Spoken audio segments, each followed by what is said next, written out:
Well, we left you off in part one at the Harley-Davidson Museum in Milwaukee, Wisconsin. So we left that day and we went back home, and the next day, and I promised this in part one, we went to see the Fonz. And here he is, the Fonz. Henry Winkler played the Fonz, or Fonzie, in Happy Days, which was filmed in 1970s in Milwaukee. So they made a statue for him, and it's located in downtown Milwaukee along the River Walk. On Sundays, on this walk along the Milwaukee River, they have jazz boats, jazz bands in boats that float along and play jazz. It was really beautiful and great that we were there to see it. They have a different band, different nights, I guess, when they do this.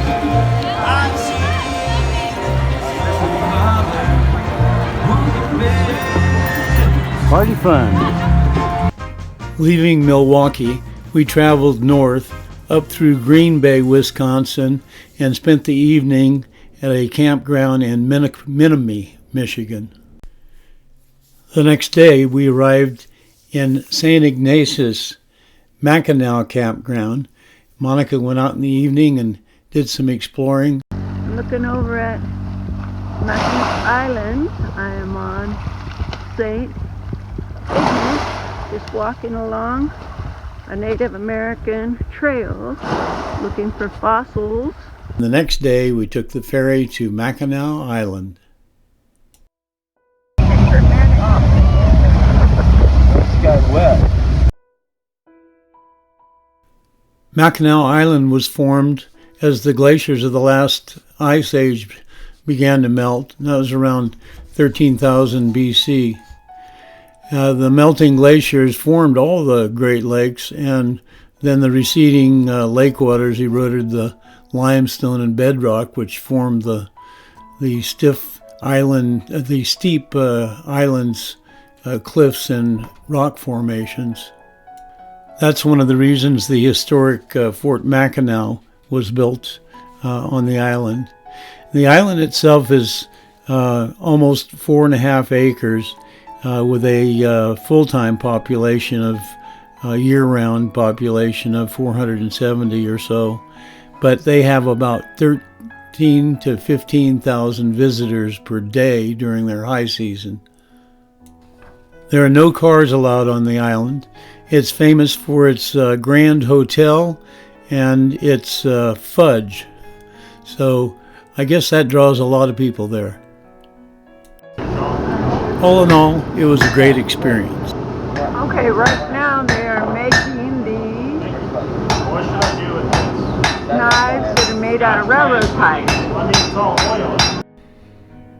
The next morning we packed up and headed toward Oxford, Michigan, across the Mackinac Bridge. That bridge was built in 1957. It's about a 5-mile bridge, suspension bridge, and was a real engineering feat. Anyway, it connects the upper peninsula of Michigan, the state of Michigan, and the lower peninsula, and really has saved a lot of miles and a lot of traffic. It was a beautiful drive along Lake Huron, so we stopped to put our feet in the water.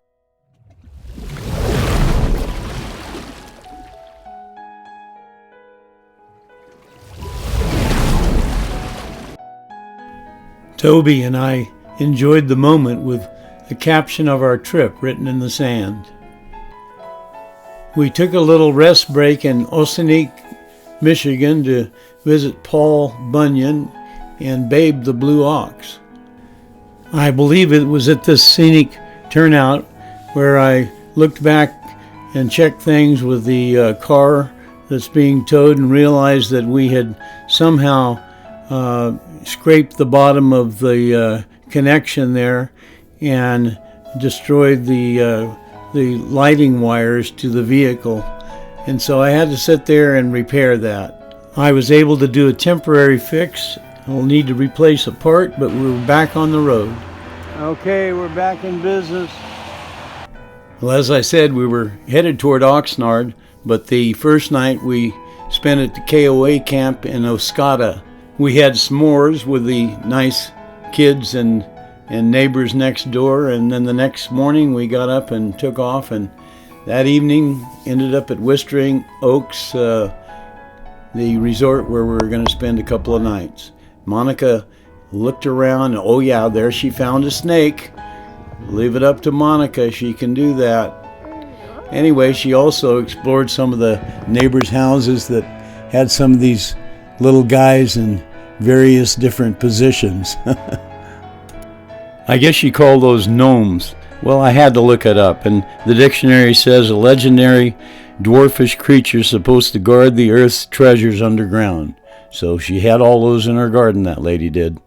After an evening walk with Toby, we pulled out that next morning, out the driveway, and then on the dirt road we hooked the car up and we were off, traveling another 300 plus miles to Erie, Pennsylvania. We traveled through very small towns along the way, some beautiful old towns. We traveled through Flint, Michigan. We traveled at the outskirts of Detroit, Michigan, and on to Ohio, a little corner of Ohio we went through. We even got an almost too close surprise from a crop duster. I didn't realize that Ohio had about 60 or 70 miles of shoreline on Lake Erie. We entered into Pennsylvania and continued along the Lake Erie to Erie, Pennsylvania at the Elks Club, where we spent the evening. Before we left the next morning for Niagara Falls, Monica got up early and visited the Victoria Princess, which was a ship that was instrumental in the 1812 war, and it was this battle was fought on Lake Erie. It was a rainy day of travel that day, and when we were about 15 miles from Niagara Falls, it hit us. Where in the world is the second GoPro? As I'll explain. We continued on to what would be our base for the next few days while we visited Niagara Falls, the Niagara Falls KOA camp.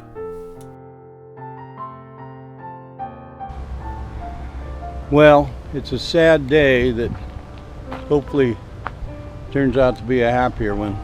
Anyway, it's August the 2nd, and we're at Niagara Falls, and Monica and Toby are waiting. Toby's going to go to the groomer while we go to the mist ride under Niagara Falls. But yesterday, I, in my infinite wisdom, 100 miles from here, left our GoPro stock on the hood of the car right here, tow car, when we pulled away. It's missing. We went back over there, believe it. We went 100 miles back to where it was, doing everything we possibly could to find it. Monica was a saint through it all. We're gonna make memories. Anyway, hopefully somebody will find it and find the chip. We have flyers up everywhere and all that. All we want is They'll the get it back. chip back. So it's the recording of all of our trips since we left daily, almost daily, since we left on June 3rd until August the 1st. So this begins the new camera August 1st. Well, we basically lost the first half of the trip. This is the last half, so we're at the halfway mark. So anyway. So it's all on me. All right, signing off. Since Toby couldn't go with us on the Maid of the Mist boat ride, which goes near the falls, we left her off at the groomer for several hours while we went and toured the Niagara Falls State Park and also went on the Misty boat ride. This is all on the United States side, not on the Canada side, too much COVID. Before 1846, rowboats ferried passengers across the Niagara River below the falls. But by 1846, entrepreneurs had decided that a bigger craft could profit by transporting people, luggage, mail, cargo, and so on across. So the first Maid of the Mist steamboat was created. It could even carry stagecoaches and horses across. But in 1848, construction of a suspension bridge stopped that business, and then that's when the Maid of the Mist was rebranded as a sightseeing adventure. There are actually 3 individual falls. There's the American Falls and the Bridal Veil Falls, and then the Horseshoe Falls, which are the largest falls, and they're on the Canadian side of the river. Niagara Falls was formed when the glaciers receded at the end of the last ice age, and water from those newly formed Great Lakes carved a path over and through the edge of the plateau en route to the Atlantic Ocean. Since this all began about 10,000 years ago, the falls have actually retreated by almost 7 miles, which would be southward because of the erosion. That erosion has caused more of a V-shaped falls and has enlarged the horseshoe, and it continues today to be about 1 foot per year of erosion. The falls are less than 200 feet high at their tallest point, but they're treacherous. I'm sure you've heard the stories of people who have challenged the falls, but here are just a few examples. First, there was Matthew Webb, who was the first man to ever swim the English Channel in 1883. Anyway, he tried to swim the rapids downriver from the falls, and he died. In 1901, there was a 63-year-old Michigan school teacher, Annie Edson Taylor, and she became the first person to go over the falls in a barrel. And it was a publicity stunt, but she survived, bleeding but otherwise unharmed. And she had tested her barrel, the construction of her barrel, a few weeks before that by sending her cat over. One of the most dramatic things that happened was in 1960 when an uncle and his niece and nephew lost power to their boat above the falls, and the boat was getting near the edge. They went overboard, and 20 feet before the falls, the niece, who's 17-year-old, was rescued, but the boy went over. He was about 6 years old, and he survived the fall. Unfortunately, the uncle didn't make it. What you're seeing here, though, is the retrieval of Annie's barrel.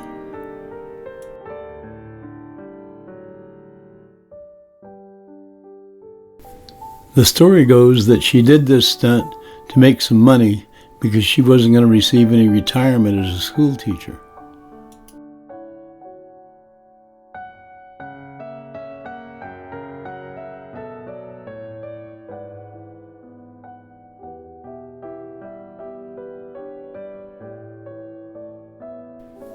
Well, she may have made some money for the stunt, but I doubt her cat ever forgave her.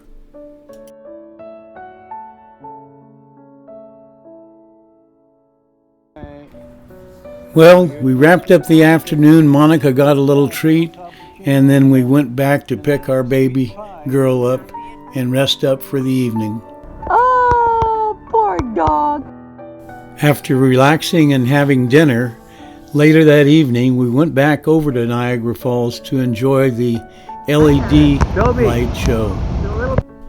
There are hundreds of these LED lights in 3 locations across the Niagara Gorge in Niagara Falls, Ontario. And these lights, they work together either on a timer or different sequences that you can change around. And they really do create a breathtaking view. I wouldn't miss it if you were in the area. I mean, I'm sure a lot of people don't go to the falls at night, but this is a special event. Tuesday, August the 3rd, we are leaving KOA Niagara. We had a very nice day here, so here he is. We bought 2 new cords, and we are hooked up and ready to go in the back. And there he is. That's it. We left Niagara, headed toward Binghamton, New York, where we would spend the evening at the Elks Club. We stayed on country roads and traveled through small towns, including Aurora and Attica. Upstate New York really does have some beautiful country. As it turns out, the Binghamton Elks Club is well hidden, at least as far as the GPS is concerned. There's never any shortage of stories about how we get somewhere in a 42-foot rig pulling a car. But anyway, long story, suffice to say we ended up following a drunk driver to the Elks Club. Today is Wednesday the 4th, and we are headed to Woodstock.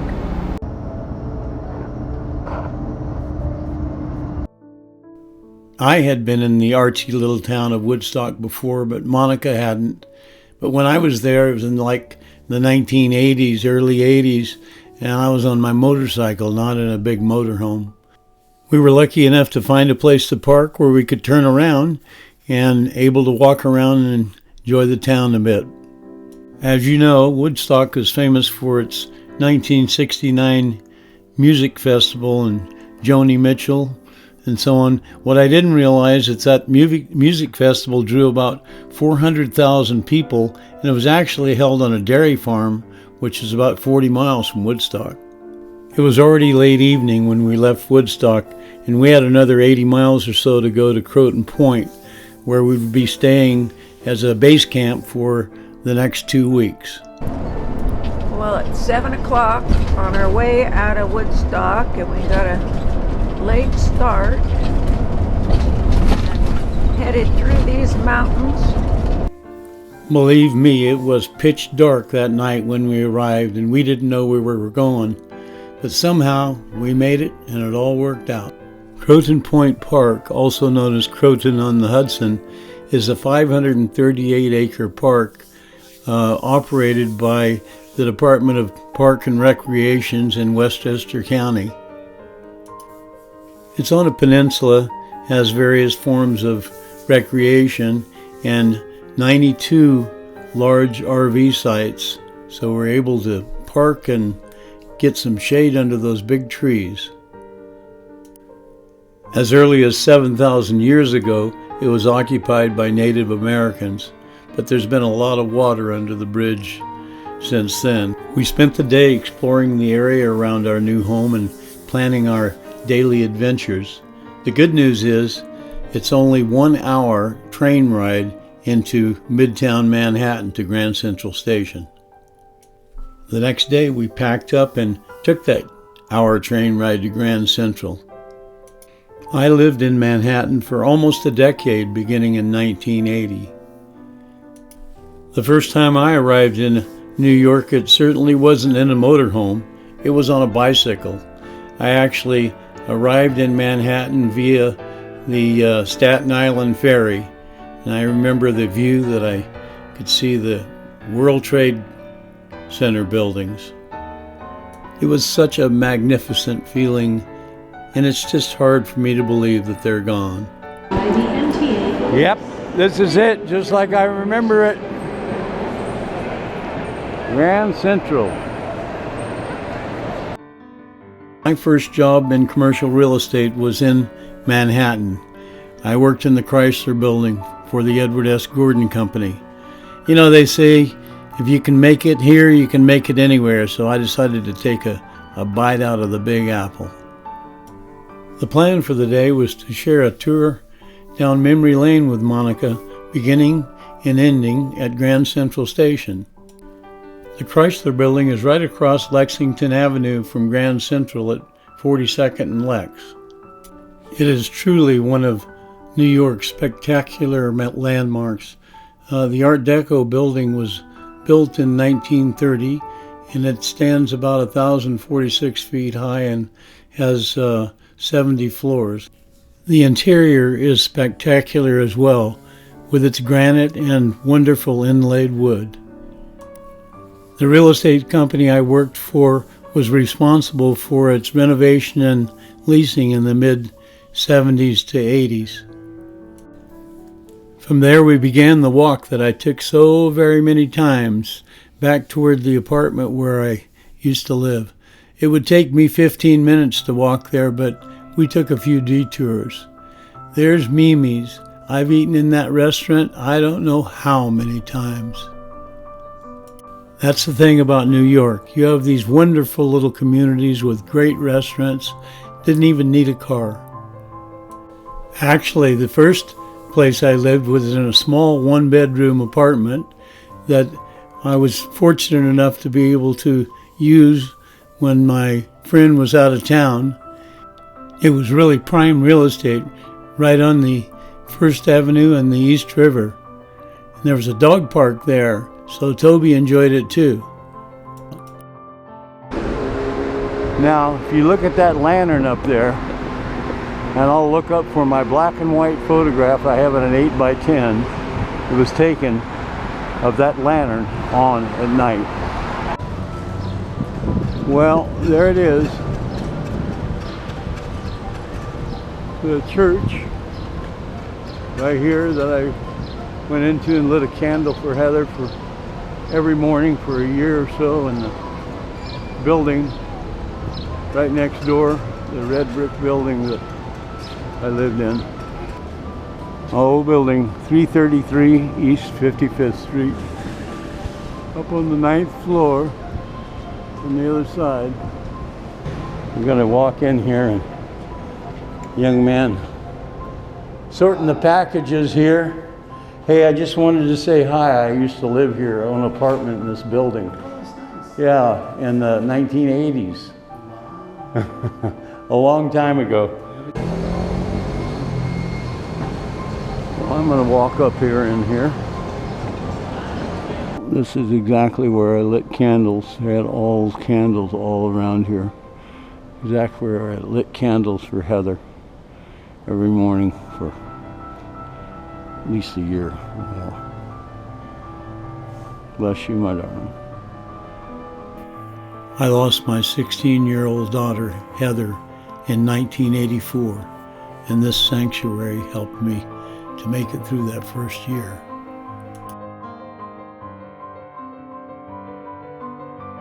B.J. Clark's, which was established in 1885, it's an Irish pub and a burger place. It's only about 2 blocks. It was on 3rd Avenue and 55th. So I went there quite often. There it is. I used to have my old stripped down motorcycle, and I would come park that motorcycle right there. PJ's is just another example of one of those classic places in New York City. Anyway, we had lunch there, and we didn't have the bacon cheeseburger, but it was said that Nat King Cole called that the Cadillac of burgers. Before we headed toward Central Park, I did my typical duty call, and guess what I found? Well, P.J. Clark's was built in 1885. Now, I don't know if these urinals were original, but you don't see them like that anymore. From PJ's, we walked west toward Central Park. We went up past Bloomingdale's, then we went across Park Avenue, Madison Avenue, 5th Avenue, seeing the characters along the way, and then on to Central Park to take a little rest. Well, we didn't do a carriage ride, but I've done a few of them in my day, and I've spent a lot of time in Central Park, riding my bicycle and just relaxing. And rest we did, complete with a well-earned dessert. After this ice cream, oh, look at this. No, you shouldn't do that. Daddy shouldn't let you do that. There she is, eating the last bit of her vanilla chocolate swirl in Central Park. From Central Park, we headed toward Rockefeller Center, which is a complex between 48th and 50th Streets and Avenue of the Americas and 5th Avenue. Radio City is just one of the Rockefeller Center attractions. It's also where they have the famous Christmas tree lighting and the ice skating rink in the wintertime. The famous Radio City Music Hall. I saw the Rockettes there some time ago. Once we got permission to take Toby along, we just had to buy tickets to the 360-degree panoramic views of Manhattan on the 70th floor of 30 Rock. As you can imagine, the skyline has changed considerably in the 30-plus years since I was there, including the slender buildings that you see in the center of the montage here. In my opinion, it's ruined the skyline, but, progress, I guess. In any event, it's still a breathtaking view in all directions. Somewhere under the rainbow in New York City. And Monica now is somewhere under the rainbow. All right. Thank you, honey. Did you have a good time? I did, darling. Thank you for bringing me to the top of the town. Well, I told you I'll take you to New York City one of these days. You do, and you rock. You All brought right. me to Rockefeller Center. 30 Rock. There we are. Here we are. We had a wonderful time at the top, and on the way Crystal down, chandelier at Rockefeller Center. And what that is actually a replica of the building upside down. So if you just turn your mind's eye around on this crystal chandelier, that would be what the building looks like. of course, they don't let you leave the building until you do one of their green board photographs. The idea is you're sitting on one of the construction beams at the very top of the building. We had to put a little fear into the photo, but Toby wasn't scared at all. We're a sucker for all this stuff, so we bought them all. We then made our way back down toward Grand Central on 5th Avenue, with me sharing my war stories and reminiscing along the way. So this is the Grand Central Terminal Pershing Square Plaza, the Chrysler building where I work. And that building I'm going to tell you about in the next video right now. So this is 101 Park Avenue. It's where I made one of my very first deals at the top floor up there, about 1,700 feet. And I took this old guy to show it. The building's still under construction. And we finished looking at the space, went up to the construction elevator. It broke. We had to walk down that entire building, one floor at a time. And he was upset. But I made the deal. It was late and we were tired, so we hopped back up on the train and headed back home. But oh, what a fun day we had. At least I did, reminiscing and sharing with Monica. And what about that Toby? She walked like 7 or 8 miles that day, and she was just such a champ. I appreciated her and Monica so much for sharing that with me. And I really enjoy sharing it with you as well. Rest would need to wait. That next day we had been invited to a barbecue in Greenwich, Connecticut with my old friend and work colleague Lee Feld. We hopped in the car for the beautiful 45-minute drive. It had been 42 years since Lee, about 10 years my junior, had started training me in real estate, wondering what to do with this country bumpkin. I did all right in real estate, mind you, but Lee, he's in a whole different class. His persistence, New York smarts, a little luck, and love of the game has really paid off.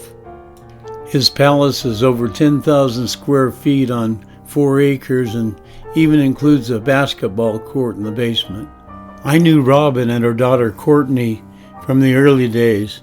It was during a visit in 1994 that I met their new baby, little AJ. Well, AJ and Courtney aren't so little anymore, and as you can imagine, there's an extended family. Well, Toby fit right in, color coordinated, and felt like she belonged there. Monica, in all her sweetness, interviews her new best friend, granddaughter Colette, who goes by Coco. Hi, Annabella. I am in the state of Connecticut, and I want to do an interview and let you meet my new friend. She just turned 4. When was your birthday? You told me April what? April 18th. April 18th. And what's your name? Colette. Hi, Colette. This is Annabella you're saying hi to. Hi, Annabelle. Where'd you get those cool earrings? I got them at a store. Oh, I love them. Do you like butterflies? Yeah, I do. Oh, that's neat. You got. got your ears pierced. How old were you when you got your ears pierced? Oh my gosh, 3. Annabella's 3. I bet she asked her mom to get her earrings done. Oh. So what are you doing? Whose house are you at today? My Mima. Here's your Mima's. She's at her Mima's. This is her grandma's house. Annabelle. Hi, Annabella. Oh, so we are out here having a swim party. And here's Uncle Clint and his friend Lee. We came to their house for a party today. Anyway, I wanted you to say hi. I'm getting my next We're reading her book together about making friends and lasting friendships. Do you have this book, Annabella? Auntie might have to get it to you and send it to you for your birthday. Let me see what the title page looks like. What's the front look like? Turn the page to the front. Friends! Oh man, making and keeping friends. That's cool. Let's go to your favorite page and I'll read you a story. Okay. I'll help you. Here's mine. As we've mentioned before, she does these little interviews for her niece, Annabella, back in California. Well, he picked up the kids' toys and then gave us a grand tour of the home that he's built for himself. It was wonderful to see him again and Robin, and to meet the extended family. They were the perfect hosts. But I couldn't leave without asking him what he had in the garage. So he took me out to show his little Mercedes convertible, AMG GT, I believe it is. A great machine. Then it was back to Croton-on-the-Hudson, our base camp for a day of rest. Well, it is truly Sunday in the park with everyone, it seems like, at Croton-on-the-Hudson on August the 8th. I'm going to have a little walk to town right now. There were lots of activities on Sunday, and Toby got her walk in as well. We even got a full rainbow at the end of the day. The beautiful rainbow at Croton-on-the-Hudson. Whoa, there's the pot of gold right there. Monica made the evening festive as usual. We got up the next morning and headed back to the train station. Our destination was Manhattan again, where we were going to meet with Taylor and Zoya for the day. Well, this must be us. 12:49 to Grand Central.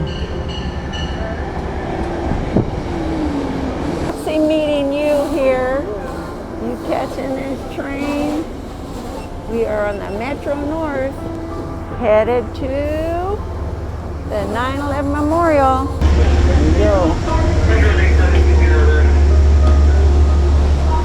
This is the express train to Grand Central Express, opening Terrytown. Subway, not the way I remember it. I remember having to stand up and hold on. Anyway, we're headed to the Brooklyn Bridge City Hall exit on the number 4 train to meet Taylor. The plan was to take the train to Grand Central again, then we'd hop on the subway to downtown and meet Taylor at the 9/11 Memorial site. Taylor is my nephew, my brother Chad and wife Leslie's son, and they have done a great job of raising him. Now let me do a little bragging for the family here. Taylor entered UC Santa Barbara when he was 16 years old. He then graduated magna cum laude at the age of 20. Part of that success has to be handed to Chad and Leslie for their homeschooling. Taylor went on to attend the Cardozo Yeshiva School of Law in New York City. He attended for 3 years, graduated with honors, was on the law review, but best of all, that's where he met his partner Zoya. All right, here we go. We just got off the subway and we are waiting for Taylor. We have the food vendors. It's a quiet day, so nice. Well, Taylor came up behind us, so we didn't get a video of his approach, but it sure was nice to see him. Due to Toby and time restraints, we didn't go into the museum, but we did take a minute to pay our respects. They've created a waterfall into the plots where the building stood, surrounded by memorial names of all of those who were lost in the tragedy. They also sometimes beam lights high into the sky, representing where the building stood. I can't remember how many times I've entertained guests, including my mother and my daughter, at the Windows on the World restaurant, which was located in the North Tower on the 106th and 107th floors. What I haven't told you yet is that Taylor was an intern for the Manhattan District Attorney in his second year in law school, and he was offered a job there when he graduated. He's been there several years now, and not only is he an assistant district attorney, he's also a criminal court supervisor. We're so proud of his accomplishments. Anyway, he had a plan for the day, walking around downtown Manhattan a bit, going by his office where he works, and also having a bit of lunch, and then meeting up with Zoya. So that's my office over there, the kind of square building. Yeah. Next to it is 60 Center Street, which is New York Civil Court. Behind it there, the modern building, is the Federal Court for the Southern District of New York. One over here is the Second Circuit Court of Appeals, which is the court right below the Supreme Court. And then this kind of big curved building here is one of the big city buildings. Which courts have you been in? Which building courts have you been in? All of them, but there's another building right over here that's the main criminal. Now, this is a new downtown building called the Oculus. And for Taylor, it's his worst eyesore down here. We are right in the center of Wall Street here. 100 Wall, downtown, where all the financial stuff happens. Somewhere along the line, I got a glimpse of that Staten Island ferry I first arrived on in New York City. Well, maybe it wasn't the same one. We grabbed a delicious falafel sandwich at one of Taylor's favorite restaurants, got a takeout for Zoya, and we were on our way. After meeting at Battery Street and the Memorial, wandering around downtown and visiting Taylor's office, getting some lunch, we took a subway that would get us closer to the Williamsburg Bridge that we were going to walk across to Brooklyn, meeting Zoya along the way. After we crossed the bridge, we would walk north and to the Greenpoint area of Brooklyn, where Zoya and Taylor had an apartment on Clay Street. We're getting ready to walk across And they'll just take off. the Williamsburg Bridge.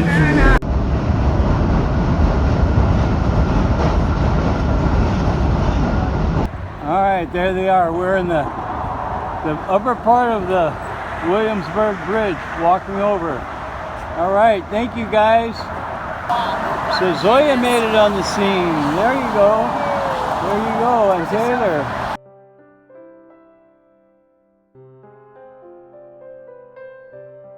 Walking down on the other side, and Monica and Toby coming up here.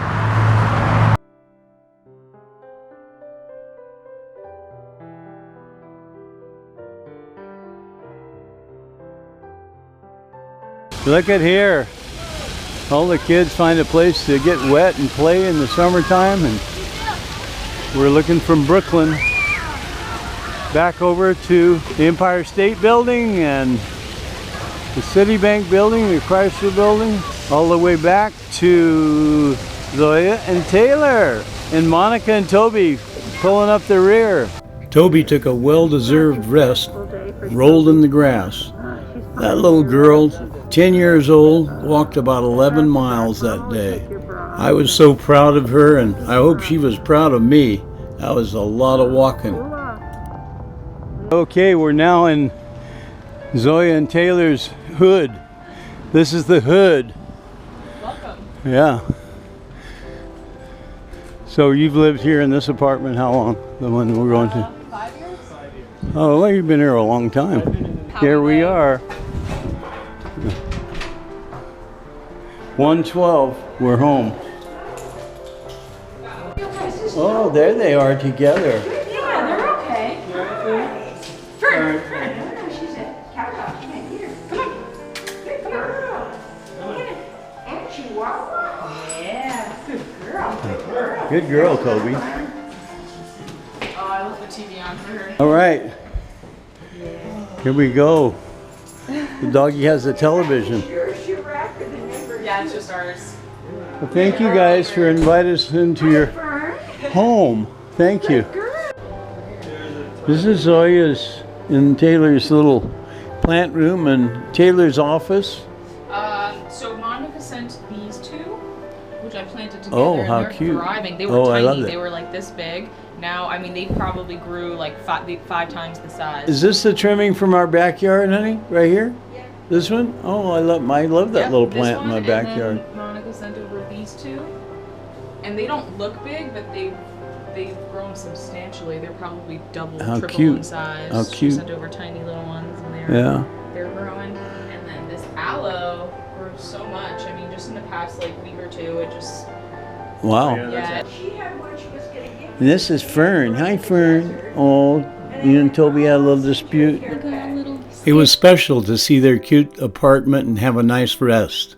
We shared some of Zoya's family photos, and I was able to show her one of Mom and Taylor that she'd never seen before. Toby and Fern got along well enough, and we were very impressed to see some of Zoya's art creations. She's both smart and talented. No surprise there. After our sweet visit, Taylor, Zoya, and Fern would take us on about a 15-minute walk across the bridge to Queens, where we could catch the subway to Grand Central Station. This bridge is going down into Queens, and then we're going to grab the subway and go over to Manhattan. Yeah, we're all saying bye-bye now. Bye-bye, bye-bye business. Thank you so much for the great tour, the grand tour. Really appreciate it. Thank you, Fern, for not tearing Toby's head off. It was a beautiful sky and a peaceful train ride on our way back to Croton that evening. We reminisced about the city, Taylor and Zoya's wonderful hospitality, and how about those dogs? This wouldn't be the last adventure into that beautiful city, but that would have to wait for another chapter.